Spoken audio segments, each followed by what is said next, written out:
இப்போ கொஞ்ச நேரத்துக்கு முன்னாடி தான் ஒரு எம்ஜிஆர் படத்துடைய ஒரு காட்சி.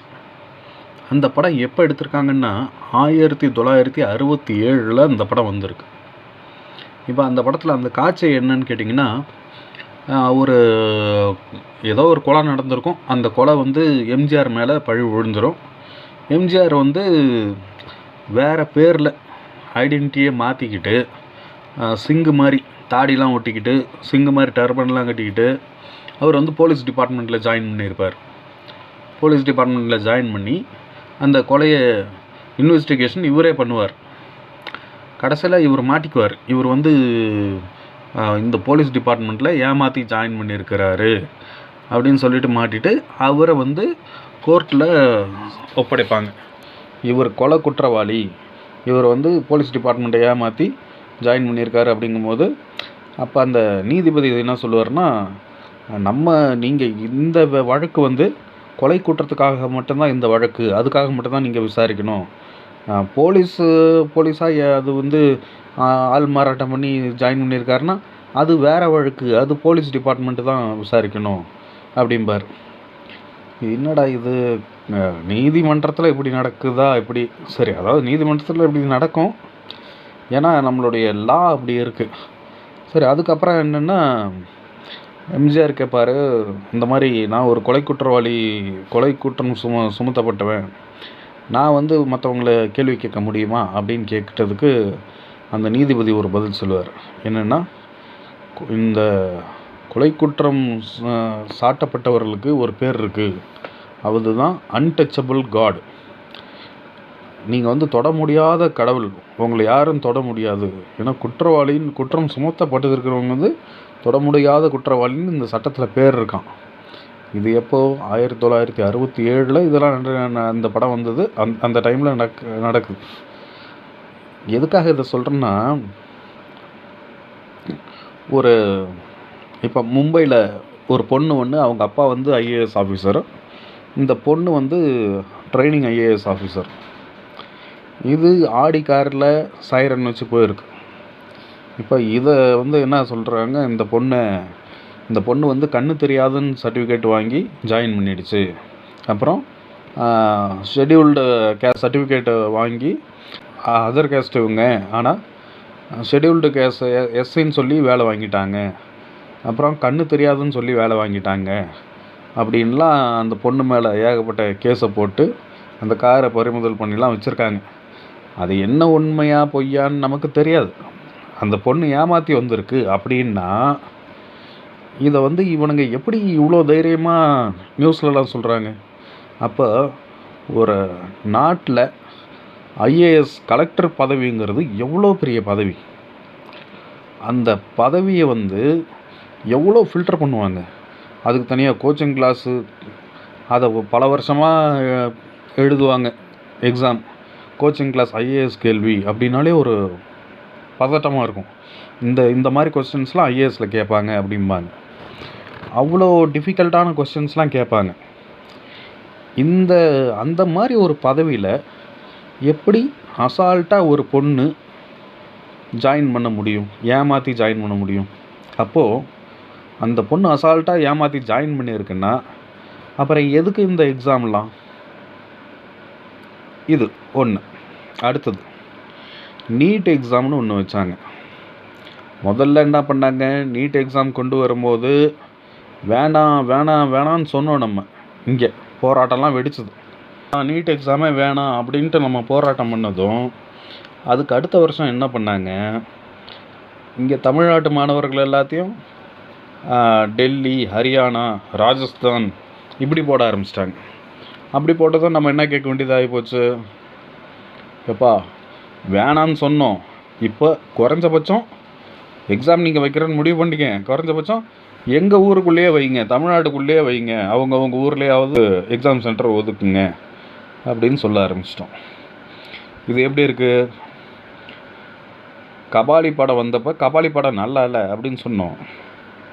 அதுக்கப்புறம் காலா வந்ததும் கபாலியே பரவாயில்ல அப்படின்னு சொல்ல மாதிரி ஆயிடுச்சு. அதாவது இது எப்படி இருக்குன்னா, ஒரு ஊரில் ஒரு திருட ஒருத்தன் இருந்திருக்கான். ஊருக்கு வெளியில் ஒதுக்குப்புறமாக ஒரு சின்ன காட்டை கடந்து தான் எல்லோரும் ஊருக்குள்ளே வரணும்.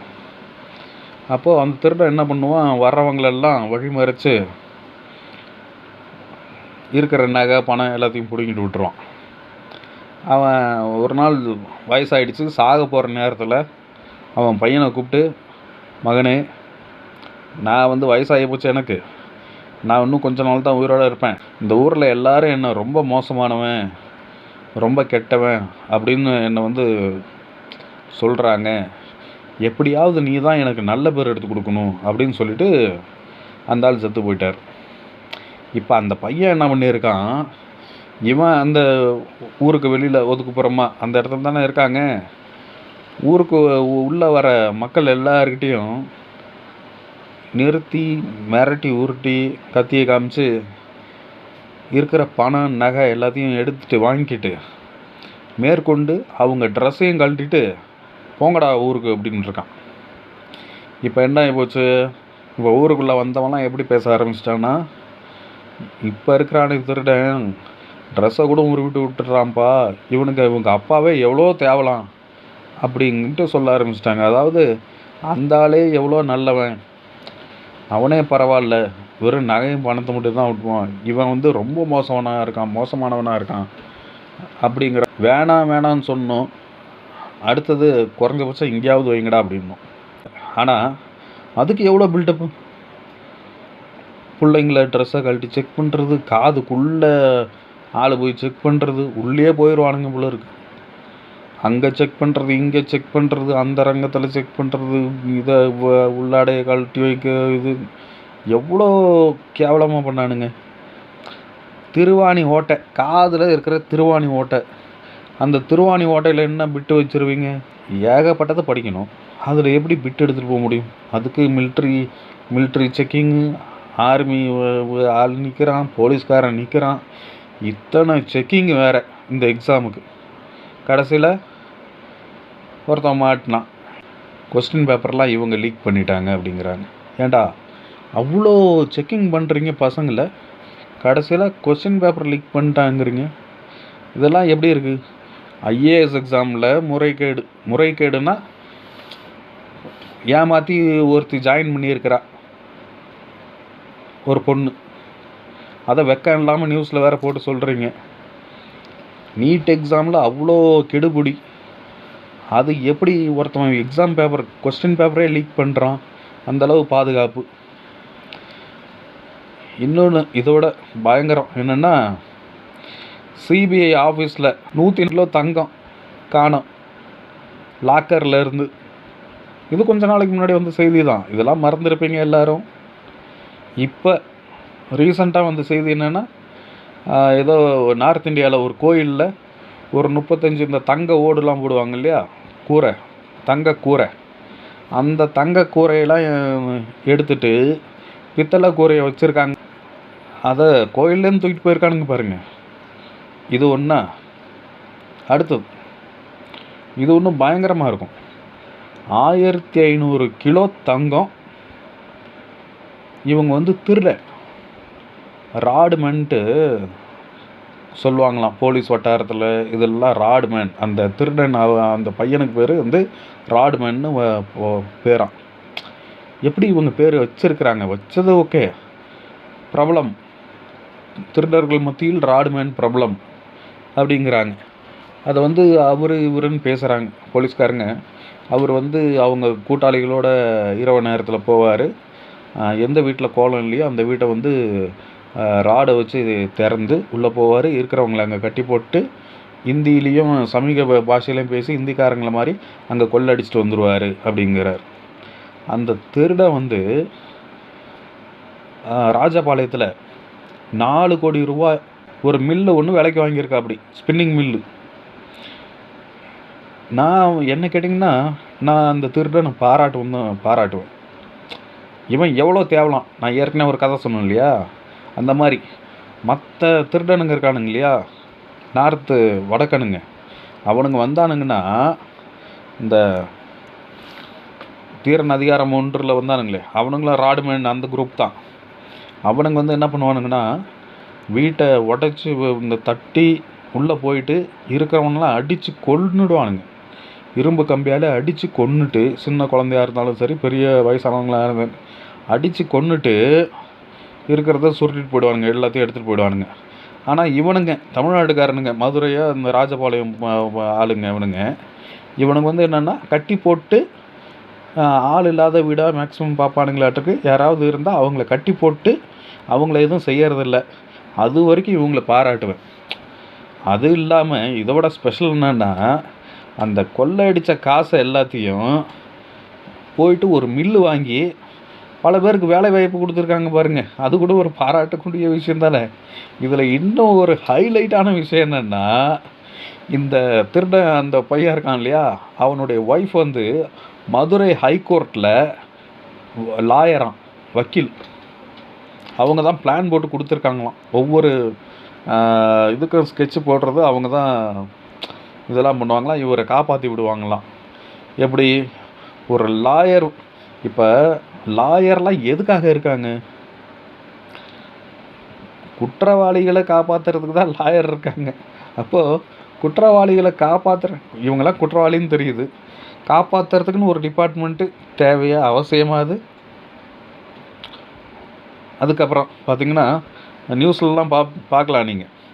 இப்போ யாராவது ஒருத்தன் கொலை பண்ணுறான் அப்படின்னா ஒருத்தன் செயின் எடுத்துகிட்டு போகிறான், இல்லை ஏதாவது தகராறு பண்ணுறான், பிடிக்கிறாங்க, நியூஸில் வரான்னா, அந்த யாரோ ஒருத்தன் அவன் பேரை சொல்லி இவர் மேல் ஏற்கனவே பல்வேறு வழக்குகள் உள்ளன, பல்வேறு ஊர்களில் வழக்குகள் உள்ளன. அப்புறம் ஒரு 4 பொண்ணுங்கன்ற மாதிரிங்க, 4 பொம்பளைங்க வீடு வீடாக போய் கொள்ளடிச்சிட்டு இருந்தாங்க. பெங்களூரில் 2.5 கோடிக்கு அப்பார்ட்மெண்ட்டு. இங்கே வந்து கொள்ளடிக்கிறது, அங்கே போயிட்டு சொத்துக்களை வாங்கி வைக்கிறது. அவங்களும் ஓரளவு டீசெண்ட்டு தான், யாரையும் எந்த துன்பமும் படுத்துறதில்ல, ஹார்ம்ஃபுல்லாக யாருக்கும் கொடுக்கறதில்ல. வருவாங்க, டீசெண்டாக திருடிட்டு போய் சொத்து வாங்குவாங்க. அது வரைக்கும் எவ்வளோ பாராட்ட வேண்டிய விஷயம்.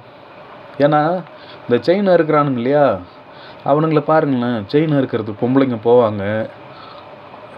போகும்போது அப்படியே செயினை பிடிச்சி இழுத்து அந்த பொம்பளை தரன்னு இழுத்துட்டு போய் பக்கத்தில், அன்றைக்கி ஒரு வீடியோவில் பார்க்குறேன், ஒரு சின்ன குழந்தைய வச்சுட்டு ஒரு பொம்பளை வந்து ஸ்கூட்டியில் போயிட்டுருக்கு. இவன் ஒருத்தன் செயின் அறுக்கிறவன் வண்டியில் போயிட்டு அந்த பொம்பளை கையில் ஒரு பிரேஸ்லெட் போட்டு போயிருக்கு, அந்த பிரேஸ்லெட்டை பிடிச்சி இழுக்கிறான்.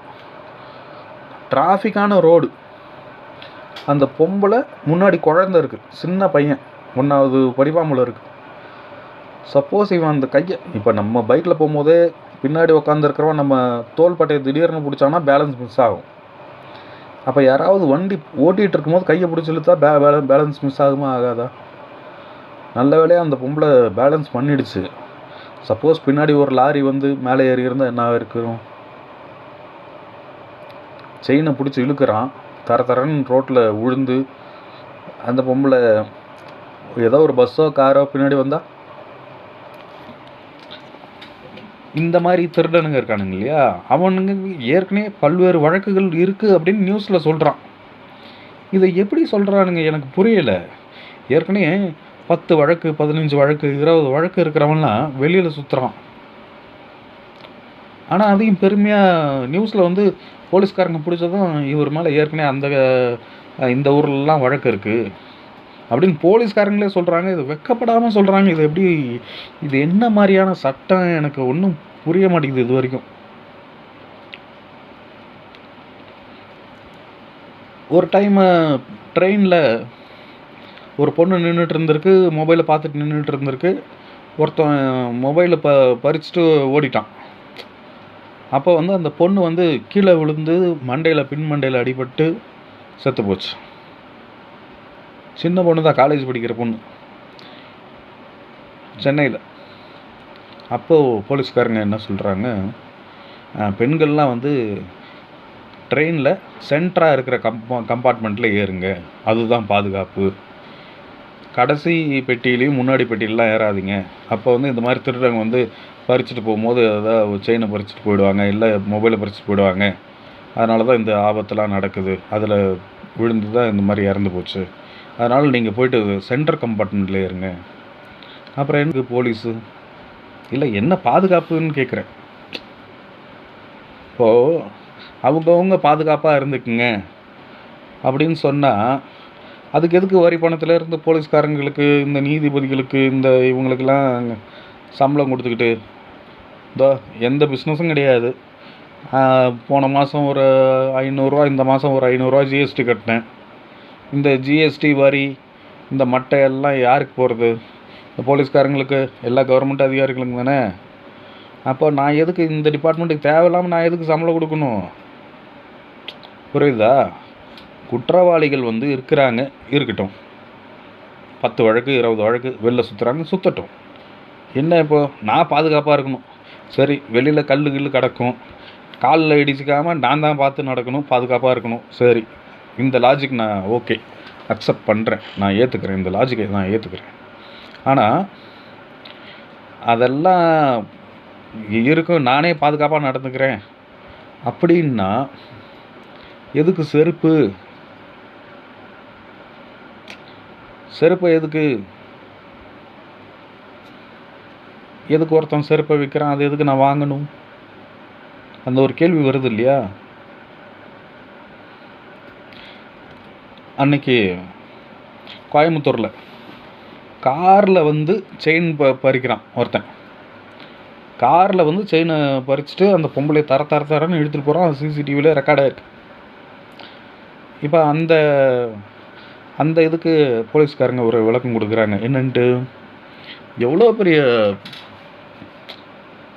புத்திசாலி, கேவலத்துக்கும் கேவலம் புத்திசாலிங்கன்னு பெரிய புத்திசாலி மாதிரி பொம்பளைங்களாம் வாக்கிங் போகும்போது காலர் வச்ச டிஷர்ட் போட்டு வாங்க, நெக் பனியன் போடாதீங்க. நெக் பனியன் போட்டால் திருடன் வந்து அப்படியே பின்னாடி செயினை பறிக்கிறதுக்கு வசதியாக இருக்கும். நீங்கள் வந்து காலர் வச்ச பனியன் டிஷர்ட் போட்டிங்கன்னா, வாக்கிங் போகும்போதெல்லாம் காலர் வச்ச டிஷர்ட் போட்டிங்கன்னா அவங்களுக்கு செயின் டக்குன்னு கையில் தென்படாது, பறிக்க மாட்டாங்க. அப்புறம் என்ன போலீஸு? இல்லை, இந்த மாதிரி கேள்வி வருமா இல்லையா? நான் கேட்கல. நான் போலீஸ் ஸ்டேஷனுக்கெலாம் போயிட்டு வர்றவன். போலீஸ் ஸ்டேஷன் ஒரு நல்ல ரிலேஷன்ஷிப் இருக்குது. நான் அப்படி கேட்க மாட்டேன், அவங்களுக்கு தெரியும். மற்றவங்க கேட்பாங்க இல்லையா, மற்றவங்க யாராவது கேட்பாங்க, இதெல்லாம் கேட்டாங்க.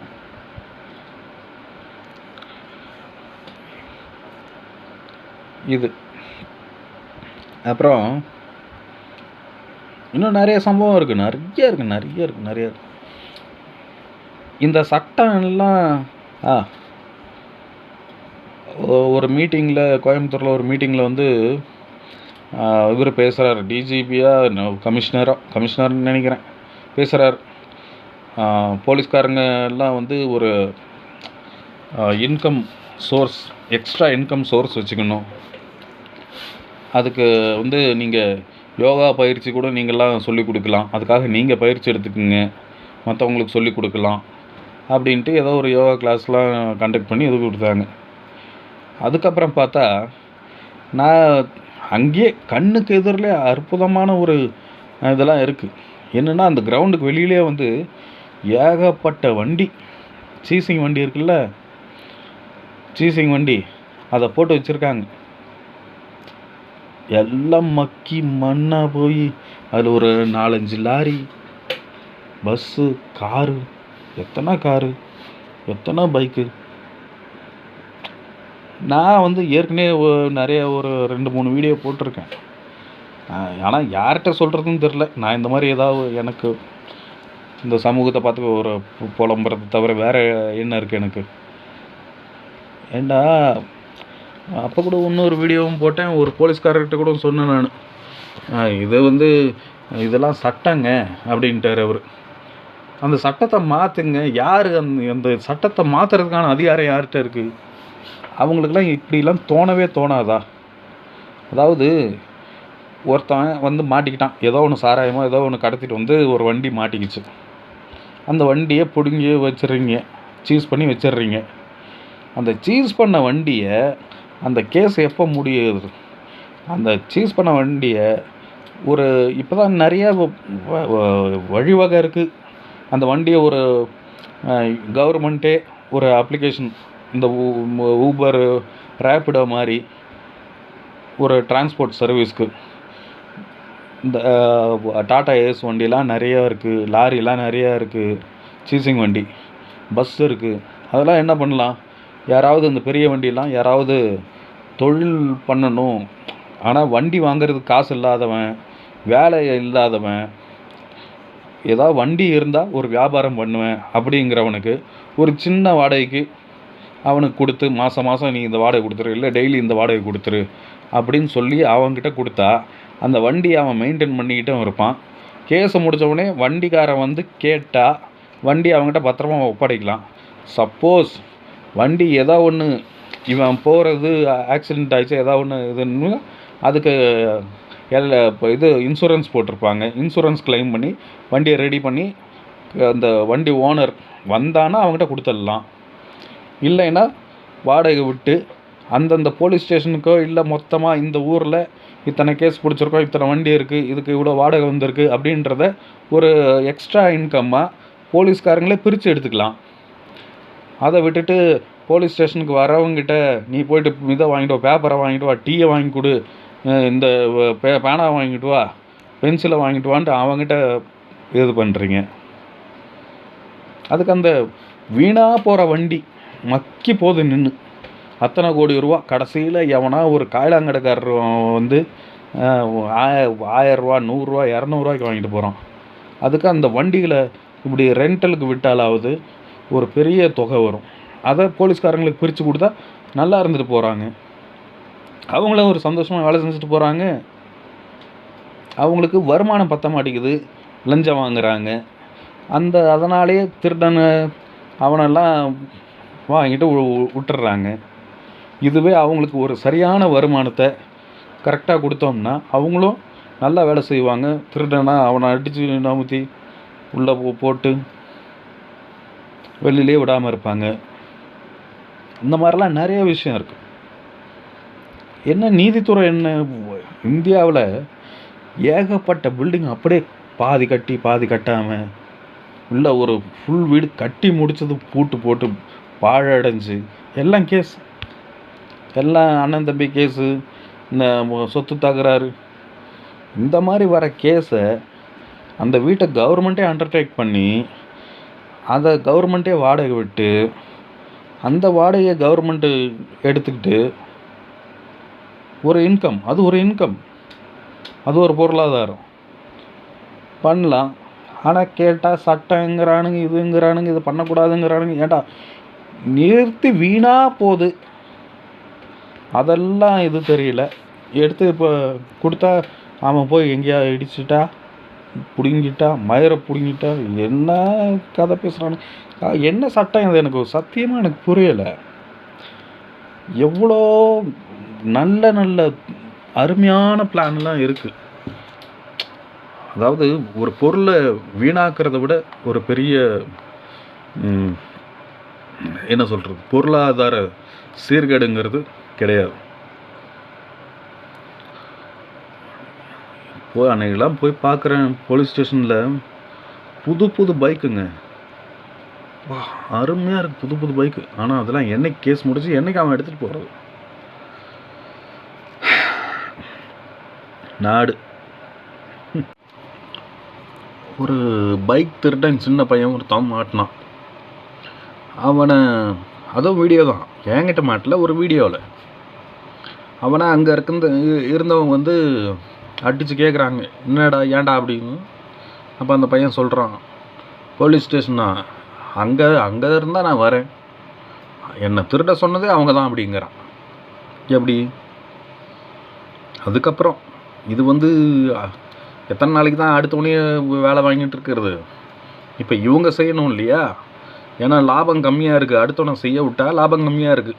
இப்போ மொத்த லாபத்தையும் எடுக்கணும். அதுக்கு இப்போ ரீசண்டாக இந்த கள்ளக்குறிச்சி பக்கத்தில் ஒரு வீடு பூந்து திருடி இருக்காங்க. கடைசியில் பார்த்தா அவர் அந்த ஆள் ஜெயிலரான், ஜெயில் வார்டன் நினைக்கிறேன். மற்ற கைதிகளோடு சேர்ந்து இவரும் போய் திருடி இருக்கார், தலைமை காவலர். இது ஒன்றா. அடுத்தது இன்னொரு போலீஸ், அவரும் திருட்டு வழக்கில் மாட்டியிருக்கிறார். இன்னொரு போலீஸ்காரன் ஏதோ டெல்லியிலேருந்து வந்திருக்கிறான், தமிழ் ஆளு தான் நினைக்கிறேன், ஏதோ போஸ்டல் கொடுக்க வந்திருக்கான். அவன் கடையில் நின்றுட்டு ஒரு பொம்பளை ஒன்று பக்கத்தில் நின்று இருக்கு, வெறிச்சு பார்த்துட்டு இருந்திருக்கான். செயினை பறிக்கிறதுக்காக நின்றுட்டு இருந்திருக்கான். கரெக்டாக இவன் செயின் பறிக்கும் போது அங்கே ஆளுங்க துரத்த ஆரம்பிச்சிட்டாங்க. துரத்தி அவனை பிடிச்சி அடித்து பார்த்தா அந்த ஆள், நான் வந்து போலீஸு இதில் வந்திருக்கேன், டெல்லியிலேருந்து வந்திருக்கேன், இந்த மாதிரி தகவல் தபால் கொடுக்க வந்தேன், ஏதோ ஒன்று சொல்லியிருக்கேன். போலீஸா மிலிட்ரியா? இன்னொருத்தவன் மிலிட்ரிக்காரனுங்க. ட்ரெயினில் வரும்போது ஒரே சத்தம், பாட்டு கூத்து, ஆளுங்க ட்ரெயினில் வந்துட்டுருக்குறாங்க, குழந்தைங்களாம் அழுதுகிட்டு இருக்குதுன்னு சொன்னதுக்கு கன் எடுத்து சுட்டுருவேன் அப்படின்ட்டு இருக்கானுங்க. ஃபுல் போதையில் கன் எடுத்து சுட்டுருவேன் அவங்களெலாம் அப்படின்னு மிலிட்ரிக்காரங்க அமைச்சிருக்கான். இன்னொருத்தவன் திருநெல்வேலி மிலிட்ரிக்காரன் பக்கத்தில் ஒரு பொண்ணை பழகிட்டு எல்லாம் முடிச்சுட்டு ப்ரெக்னென்ட் ஆக்கி விட்டு கல்யாணம் பண்ண முடியாது அப்படின்னதும் போலீஸ் ஸ்டேஷனில் போய் அவனை செருப்பால் அடிக்கிறாங்க. இந்த பொண்ணு வீட்டுக்காரங்க செருப்பால் அடிச்சுட்டு, இது மிலிட்ரிக்காரன். இன்னொரு போலீஸ்காரன் இப்போ ரீசண்டாக ஒரு சின்ன பையனை ஒருத்தவனை கடத்தினாங்க இல்லையா, ஆம்னி வேனில், நியூஸில் பார்த்துருப்பீங்க. ஆம்னி வேனில் போகுது சின்ன பையன், அதுக்கு வந்து 4 கோடி ரூபா கேட்டிருக்காங்க. 4 கோடி கொடுக்கலன்னா உன் பையனை கொண்டு நம்ம விட்டுற வேண்டி அப்படி இப்படின்னு பேசுகிறாரு ஒரு ஆள். அந்த திருடனில் கடத்தல் பண்ணுறவன் கடைசியில் பார்த்தா அந்த அளவு ஒரு போலீஸ்காரன். வருமானம் பத்த மாட்டேங்குது அவங்களுக்கு. என்ன பத்தம் அவங்களுக்கு? லீவும் கொடுக்க மாட்டாங்க, வெயில் மழை பந்தோபஸ்து மண்ணாங்கட்டி எல்லாத்துக்கும் நிற்கணும். பாத்ரூம் போகிறதுக்கு ஒரு பாத்ரூம் இருக்காது, காடு மேடு ட்ரைனிங்கே அப்படி இருக்கும். இதெல்லாம் மாற்றணும் போலீஸ்காரனும். அவங்களுக்கு எனக்கு அவங்களெலாம் தப்பு சொல்லணும்னு இல்லை, அவங்கள வந்து ஒரு பீஸ்ஃபுல்லான ஒர்க்காக அவங்கள கொண்டு வரணும். அவங்களுக்கு ஒரு ப்ராப்பரான ஜாபாக ஏற்படுத்தி கொடுக்கணும். தப்பே நடக்க டார்கெட் கொடுக்குறாங்க. இந்த இந்த மாவட்டத்தில் இந்த இது வந்து இந்த போலீஸ் ஸ்டேஷனுக்கு இத்தனை கேஸ் பிடிச்சே ஆகணும் அப்படிங்கிறாங்க. இப்போ இந்த கடலூர் பக்கத்தில் காராமணி குப்பம்னு இந்த சுதன்குமார் ஐடி ஊழியர், அவங்க அம்மா, அவங்க பையன் 3 பேர் வெட்டி எரித்து கொலை பண்ணியிருக்காங்க. அதை என்ன பண்ணிட்டாங்க இந்த போலீஸ்காரங்க, அங்கே இருக்கிறவங்க அந்த பக்கத்து வீட்டுக்காரங்க தான் பண்ணியிருக்கணும் அப்படின்னு சொல்லிட்டு அந்த பக்கத்து வீட்டுக்காரங்களை ஒரு வாரம் மேலே ஆகுது. அந்த பக்கத்து வீட்டுக்காரங்களை போயிட்டு போலீஸ் ஸ்டேஷனில் வச்சு அவங்கள சித்திரவதை பண்ணி, நீங்கள் தான் கொலை பண்ணீங்க ஒத்துக்குங்க அப்படின்னு சொல்லி அவங்கள டார்ச்சர் பண்ணியிருக்காங்க. இப்போது வேற ஒருத்தவன் தான் கொலை பண்ணிட்டான். இன்னொரு பையன் ஒருத்தன் அவன் ஃப்ரெண்டோட சரக்கு அடிச்சுட்டு வந்து சரக்குக்கு இது வாங்கிறதுக்கு பணம் திருடுறதுக்கு வந்து கொள்ளை அடிச்சிட்டான். அவங்க அம்மா சாவுக்கு காரணம் இந்த சுதன்குமார், அதனால தான் கொலை பண்ணிட்டான் அப்படின்ட்டு அந்த பையனை பிடிச்சிட்டாங்க. ஒரிஜினல் குற்றவாளி அவன் தான். ஆனால் தப்பே செய்யாத அந்த பக்கத்து வீட்டுக்காரங்க அவங்கள பிடிச்சி ஒரு வாரம் உள்ளே வச்சு, இப்போ அவங்களோட மனநிலை எப்படி இருக்கும்? அந்த ஊர் மக்கள் எப்படி பேசுவான் அவங்கள? இவங்க தான் கொலை பண்ணியிருக்கிறாங்க, காசு கொடுத்து வெளில வந்துட்டாங்க, பேசுவானா மாட்டானா?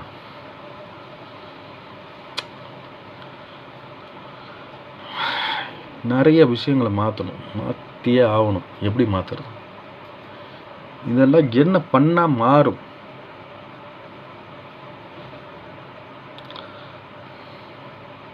உங்களுக்கு நிறைய பேருக்கு தெரியாது, இந்த போலீஸ்காரங்களாம் இருக்காங்க இல்லையா, இருக்கிறதுலே பாவமான ஆளுங்களும் அவங்க இருக்காங்க.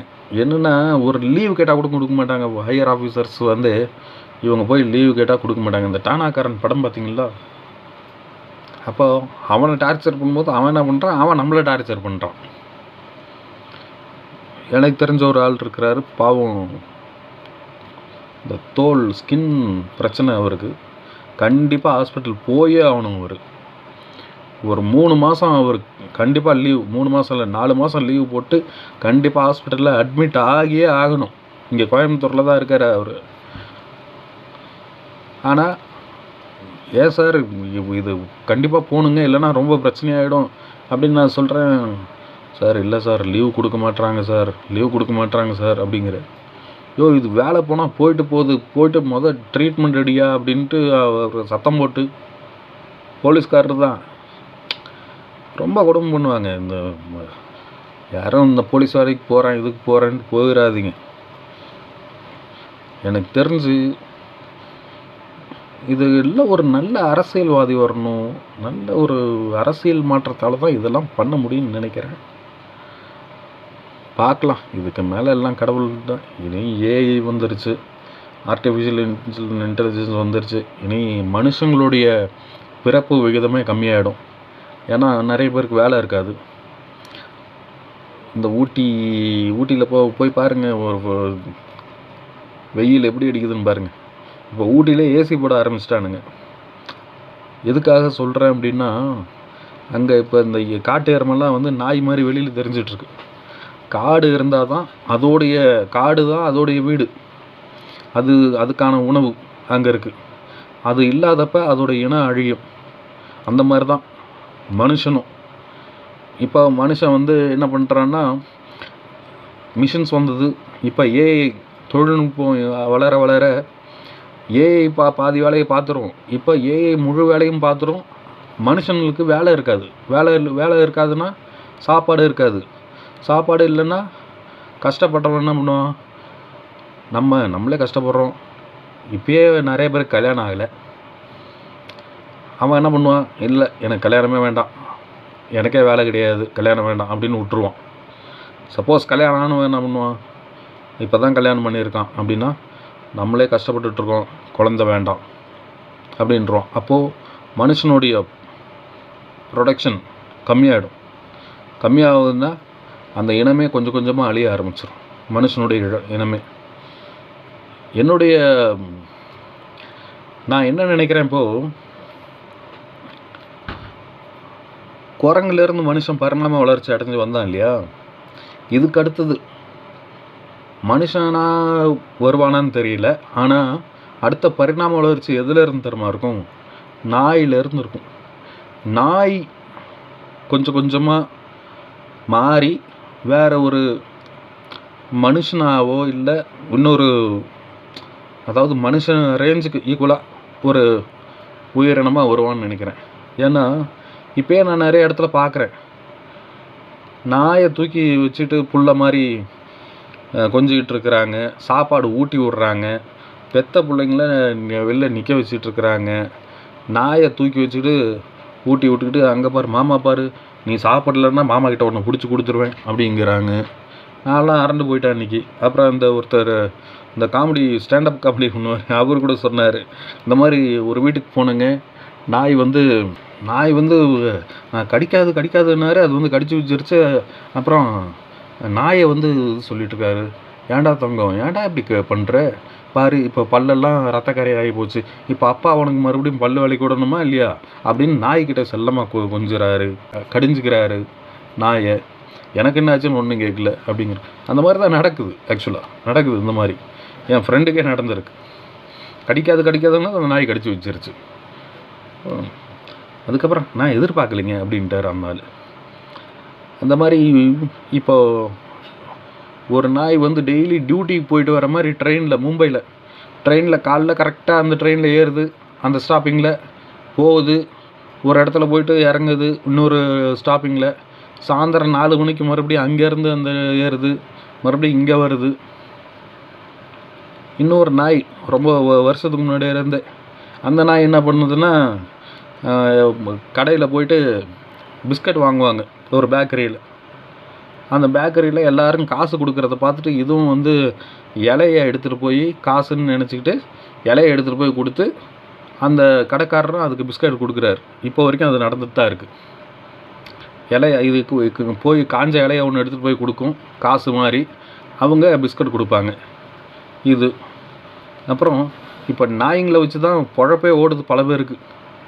நாயை குளிப்பாட்டி அதை மேக்கப் பண்ணி வீடியோ எடுத்து போடுறது. இப்போ ஒரு குடும்பத் தலைவர் ரேஞ்சுக்கு நாய் தான் வந்திருக்கு. ஏன்னா நாய் தான் சம்பாரித்து போடுது. அந்த நாய் அப்புறம் அன்றைக்கி பார்க்குறேன், நாய் வந்து ரீல்ஸ் பண்ணுது, வீடியோ எடுத்துக்குது. மொபைலை வீடியோ கிளிக் பண்ணி அது இப்படி என்னமோ காலை இப்படி எடுத்து போட்டு அது டான்ஸ் ஆடுற மாதிரி சுற்றுது. அப்புறம் வந்து இப்படி எந்திரிச்சு நின்று இப்படி காமிக்குது. ரீல்ஸ் அதுவே போடுது. வீடியோவில் அப்படி காமிக்கிறாங்க. அது பண்ணும், ஏன்னா ட்ரைனிங் தானே. அப்புறம் இன்னொரு வீடியோவில் பார்க்குறேன், நாய் ஸ்கூட்டி ஓட்டிக்கிட்டு போயிட்டுருக்கு. ஒரு ஆள் பின்னாடி உட்காந்துருக்கிறார். இது வண்டி ஓட்டிகிட்டு போயிட்டுருக்கு. இன்னொரு இதில் பார்த்தா ஒரு கார் கம்பெனிக்காரனே நாய்க்கு வந்து கார் ஓட்டவே கற்றுக் கொடுத்துருக்குறான். நாய் மட்டும் கார் ஓட்டிக்கிட்டு இருக்கு. அது எட்டு போடுது. இருக்குது வீடியோலாம் தேடி எடுத்து போட்டுருவேன். ஆனால் காப்பிரைட் வந்துடும். காப்பிரைட் வந்துருச்சுன்னா, ஏற்கனவே நிறைய காப்பிரைட் வந்திருக்கு. சில இதெல்லாம் சேனல் க்ளோஸ் பண்ணி விட்ருவானுங்க. அதனால தான் அந்த வீடியோஸ்லாம் எடுத்து போடாமல் இருக்கேன்.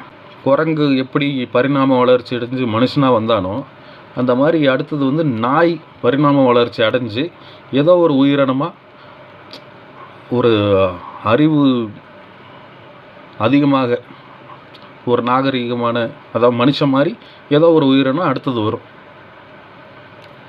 என்ன நடக்க போதோ.